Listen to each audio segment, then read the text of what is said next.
Hey, what's up, everybody? It's your boy Nikolai.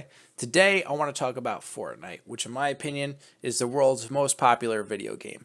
If you're like me, I didn't really understand what Fortnite was, and I didn't know about Fortnite until about 2018. As I did some research, I found out that this game has actually been in the works for a very long time. Let me tell you what I found out. So, Fortnite was actually revealed in 2011 at Spike Video Game Awards with Epic's former director, Cliff Bleszinski. That tells me that it's been in the works for at least 7 years, or at least the idea of it has been. Fortnite began from an internal game jam after Epic Games completed Gears of War 3. Gears of War 3 was released September 20th, 2011, so we can assume sometime around then the game, at least the idea of the game, was created. And a game jam is something that lasts probably about 24 to 72 hours. It's a short period of time where a group of people will have a task of creating one or two or three games. Games take a long time to make, but this can kind of be a way to de-stress. Here's an example. Let's say a game team worked on a project for years. There are a lot of tough deadlines that need to be met. Life happens.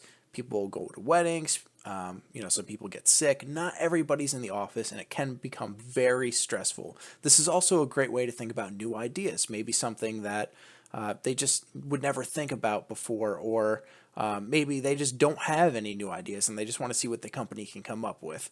So the people involved in a game jam are usually made up of programmers, game designers, artists, writers, and other game development related fields.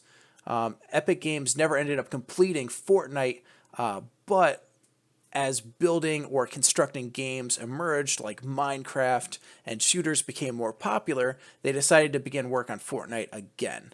So it's kind of cool that it was set on the back burner, and then times changed and they realized, wow, we actually have this perfect ingredient that would go very well right now. The game was officially released in 2017 by Epic Games. It was designed by Darren Sugg, who is a developer who started with Epic Games back in 2012. So he's been a while. So it seemed like the idea was created, and just about a year later, he came onto the team. So it's cool to see that he picked up an idea that might technically not have been his, and I would definitely say that he mastered it. I think it's a great idea, and I think it's a great game. Fortnite technically has two modes. If you don't know what it is, there's one mode. It's called Save the World, and it's a co-op mode. It's like a shooter survival type of game where four players fight off zombie-like creatures or enemies. The next mode is Fortnite Battle Royale, which seems to be the most popular, where up to 100 players fight on a map versus each other. The last person or last group standing wins. I know 100 players can seem like a lot, but think about it like this. There's one map and 100 players. Yes, all the players can drop in different locations on the map. You originally start in a floating bus, and you drop down wherever you feel is the best spot. Maybe you like a certain town, maybe you like a certain spot, or maybe you just stick to what works and you always go to that same area. But after a couple minutes, a circle forms on the map, and over time the circle gets smaller and smaller and smaller, and you become more and more condensed. 100 players is a lot, but in a very small radius to play in, it's very easy to see those numbers drop very quickly. Now, since the game has been out, it was released in 2017, it has been nominated for quite a few awards, and I was able to find that it won two awards, the 2008 Webby Award and the Game Critics Award. Another important note is that on July 20th, CNBC reported that Fortnite passed $1 billion in in-game sales for a free-to-play game. This is some kind of reverse psychology. Some of you may be thinking, how exactly do you make money on a free-to-play game? Well, Fortnite sells things like different skins for your character. Sometimes gamers see something and they have to have it. So if you see a cool skin that you want, whatever, they'll buy it. You can also buy cool little gliders. Like I said at the beginning, you jump out of the bus and you float down to the spot that you think is best. So you might be able to buy something cool there. Another important thing to think about is games might cost $60. To me, that's 2 tanks of gas. That would be very useful money. But truthfully, I don't really feel bad about spending a couple dollars or $5. So yeah, I may not buy something right off the rip, but maybe next month, there might be like a cool Halloween package that I could buy for $5 or a Christmas package or something like that. And to spend $5, honestly, it's not going to break the bank. And if $5 is going to break the bank, you have bigger problems to worry about. And you probably shouldn't be playing video games. So here are some reasons why the game got so popular. Anybody can make a game, but not everybody can make the world's most popular game. As I mentioned before, it's free. Everybody loves free. And another thing too is it's a very playable game.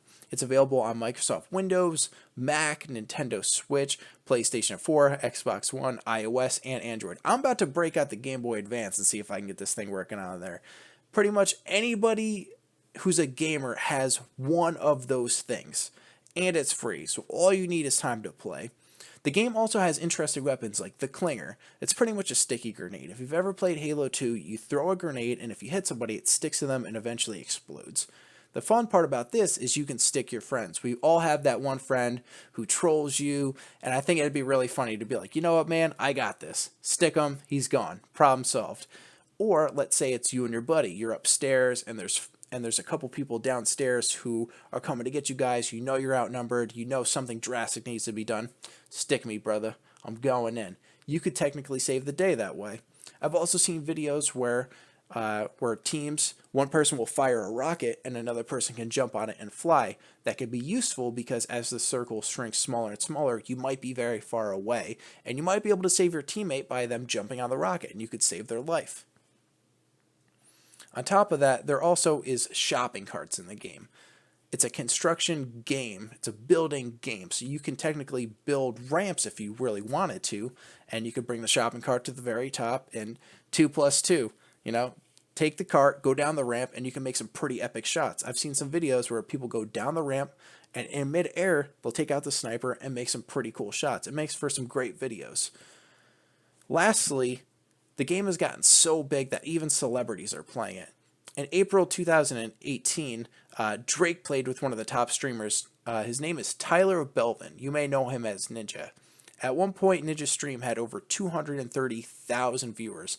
Myself, usually I'm somewhere around 5 to 10. I could only imagine 230,000 viewers.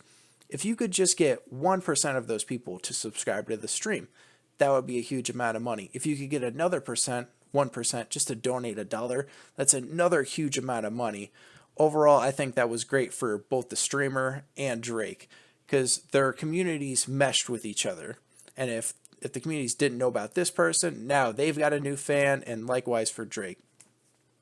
During their gameplay, Ninja actually asked Drake if he would include any Fortnite lingo in a song or his new album, and he said under the right terms. Drake said if they made a Hotline Bling emote, he would definitely do it. So I think that's pretty cool. At heart, Drake's definitely a gamer, and it makes me like him even more.